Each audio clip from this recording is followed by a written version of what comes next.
পাগলপান।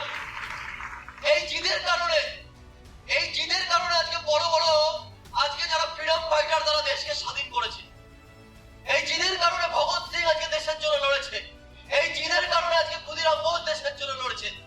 আজকে ইতিহাসের পাতায় যদি এই মানুষগুলোকে দেখতে পাই তো জিদ। একটা মানুষকে ইংল্যান্ডে হোটেলে ঢুকতে দেওয়া হয়নি, হোটেলে বাইরে লেখা রয়েছে dogs and Indian are not allowed.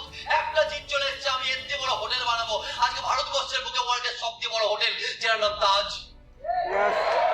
জিদ, একটা জিদ একটা মানুষের মধ্যে চলে এসেছে দশরথ মানঝি জিদ। আমার ওয়াইফের পাহাড় দিয়ে পার করে হসপিটাল নিয়ে যেতে পারিনি, আমার ওয়াইফের মৃত্যু হয়েছে। এই পাহাড়ে যেন কারো, এই পাহাড়ের জন্য কারো মৃত্যু না হয়, পাহাড় কেটে রাস্তা বানিয়ে দেবো। একটা জিদ 24-25 বছর ধরে পাহাড় কেটে রাস্তা বানিয়েছে, কেউ সাথ দেয়নি, একটা ছেলে একটা হাতুড়ি, তাই একটা মানুষ রাস্তা